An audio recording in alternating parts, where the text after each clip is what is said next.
Please join me for a moment of prayer.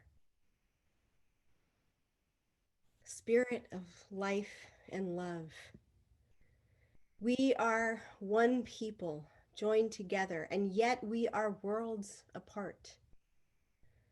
Help us to build a durable and beautiful healing. We are so aware that so often we seek to comfort the comfortable and further afflict the afflicted. Help us to center the afflicted instead. May it be a genuine healing that we may truly be one. May the light of Diwali inspire us to bring our full goodness to the days ahead. Blessed be, and amen.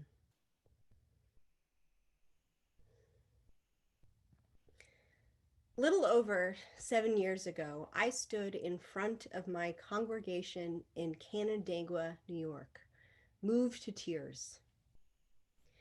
I'm fairly certain I've shared this story with many of you, but after a bitter disagreement with regard to a vote to partner with a larger congregation, and after a lot of hard work listening to the members who had not won in their efforts, I hoped that my intentionally timed service about coming together would help us to truly move forward. But it felt like a risk. After my sermon, we had a musical response with piano alone to the tune of We Would Be One. And with no prodding, little by little, each member in the congregation started to sing the hymn while holding on to each other. The whole community was crying, and that day it felt like we were reborn into a restorative space where all voices knew they'd be heard. I've often lifted up this story as an example of how we can disagree on important things and yet come together to heal and move forward together. And yet, I'm aware that this was a profoundly privileged kind of healing. This church didn't need the same kind of healing that our nation does. Because at the end of the day, everybody in that community saw each other as people with equal worth. They came to the healing table on equal footing, where each voice was genuinely valued, each person revered and loved for who they were. And sadly, that isn't the truth of our national landscape. I've seen a lot of my colleagues wary of calls for unity and healing, and I join them in my concern because we've seen this before. Every time we step to the brink of incurable division, people call for healing. The Civil War, the Civil Rights Movement, today. And I believe in the power of healing. I really do. But sometimes I question, who are we theoretically healing for? Are we healing for the comfortable to continue being comfortable, expecting people in marginalized communities to simply forgive those that have dehumanized them without any indication of remorse or transformation? Because that's what we've done historically. The powerful have called for civilized conversation as a code for let's simply stop having the difficult conversations about how we deny equal rights and equal worth to millions of people in our nation. So understandably, many people fear that once again we'll end up prioritizing white comfort over the dehumanization of our siblings. When we look to the political divisions of today, these aren't differences of opinion. These are differences of human worth as defined by power structures in society. And I am hopeful that we're in a moment where that may change. There is an incredibly powerful meme on social media of Kamala Harris walking alongside the shadow of Ruby Bridges, the 6 year old girl who integrated a Louisiana public school for the first time, needing to be escorted by 4 federal agents. And I am elated that at long last, we will have a Black and Indian woman in the second highest office in our country. But that's not a reason to move away from the very real work we have to do against racism, sexism, xenophobia, and so much more. And this election season has highlighted just how many people are truly happy to see bigotry continue to propagate. So when we talk about the need to heal, we need not to heal the surface, but rather the infection that lies beneath it. Bigotry and greed are infections, and their intersection is tearing us apart. The last 8 months in particular have highlighted just how damaging our economic systems are on the overwhelming majority of Americans. And while average Americans struggle with basic necessities, billionaires have on average increased their wealth by 27%, gaining a total of $10 trillion. This kind of economic disparity drives anger and bigotry. But we know the disparities are even more stark for marginalized communities. As a nation, we are currently experiencing a trauma in this pandemic. And if there is one thing that I have seen time and time again, it's that traumatic experiences have a way of bringing old traumas to the surface again. This is one of the reasons why I think we're finally seeing the Black Lives Matter movement gain some traction, because our historical and national trauma of slavery, segregation, and oppression is one we've never truly reckoned with. A trauma we've never as a country processed. Because every time an opportunity arises, the powerful have chosen a false healing over the kind that would actually rid ourselves of these festering wounds. Yesterday was the 60th anniversary of Ruby Bridges making her walk to an all-white school.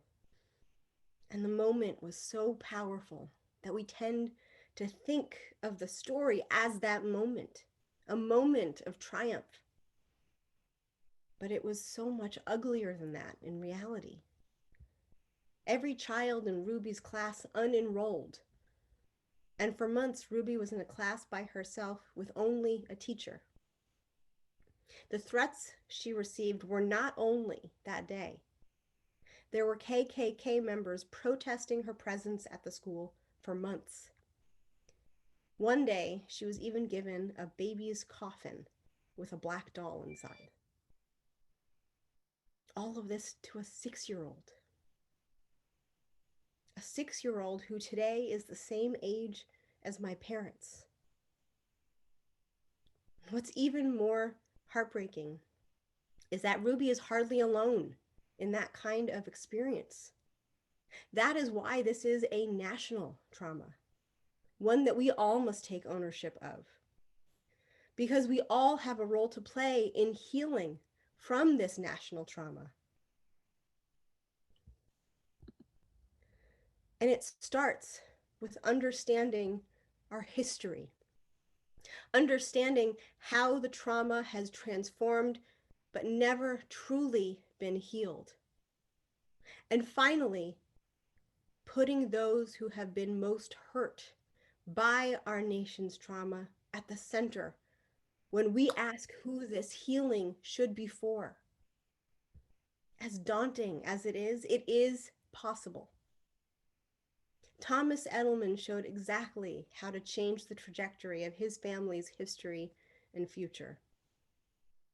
Edelman was the grandson of a Nazi, and when he discovered that his family's business had really been a Jewish-owned business that was a forced sale in 1938, he tracked down the descendants of the owners to apologize.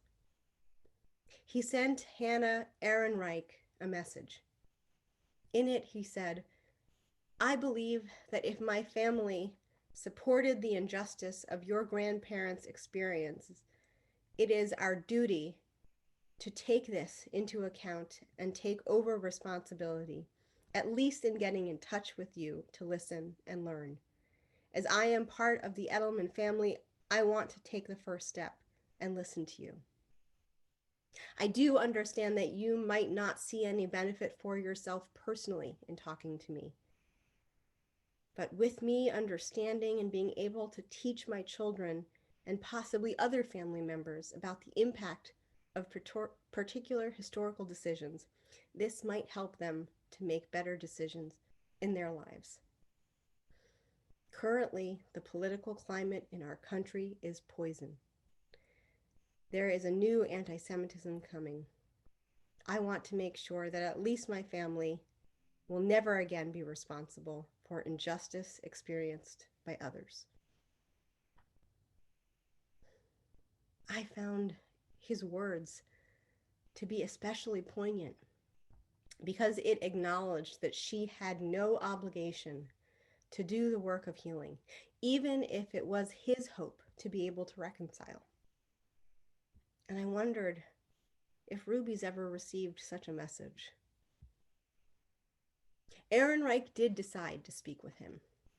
They had a powerful conversation, and the two have stayed in touch. When the pandemic ends, he intends to visit her in Israel, along with his kids.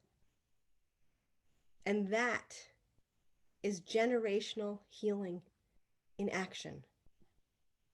One that looks to both personal and collective history and seeks to change both of those stories. And it's healing work that we can do too. This is the very definition of restorative justice, and it is the path forward. Because the manifestation bigotry has taken is a direct descendant of our nation's history of slavery and genocide. But that is also why reparations should be a real part of the conversation. Our national trauma continues to oppress people of color so profoundly, it permeates every aspect of our society, from education to healthcare to bank loans. Every day, I grapple with the reality that I have received the best education and healthcare that money can buy, likely at the cost of others being denied those same opportunities.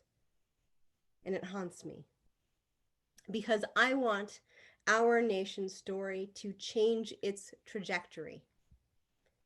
But if there is anything that personal trauma has taught me, it's that trauma is a powerful teacher when we choose to listen to it. And therein lies our hope for goodness and healing to prevail. Yes, America is the ugliest of our nation's past, but we are also the beauty. We are slavery and abolition, segregation and integration.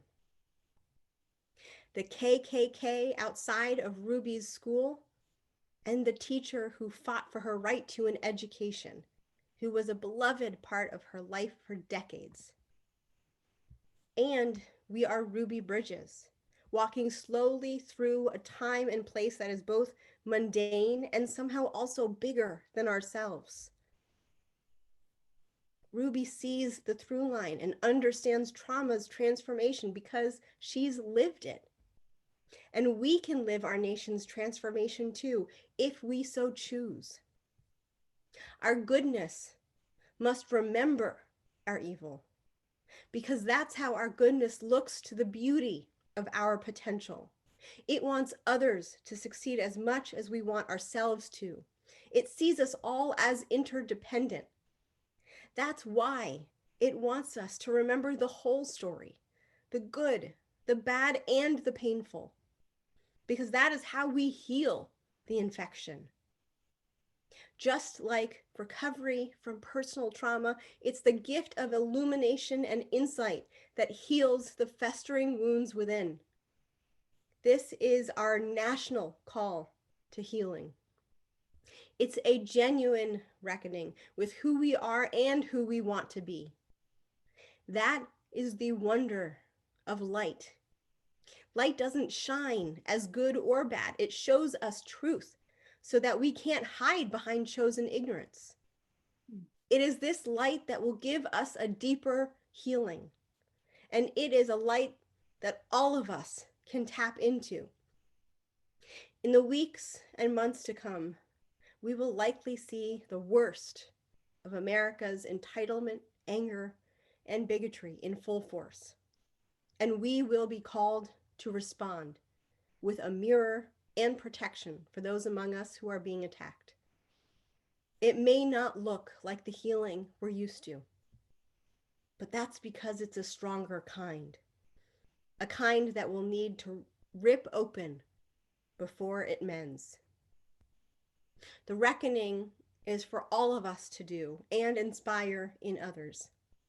I, for one, have hope because we are light, and our light will illuminate the truth and set us on a path towards communal restoration, where all are truly at the healing table. May it be so. Blessed be, and amen.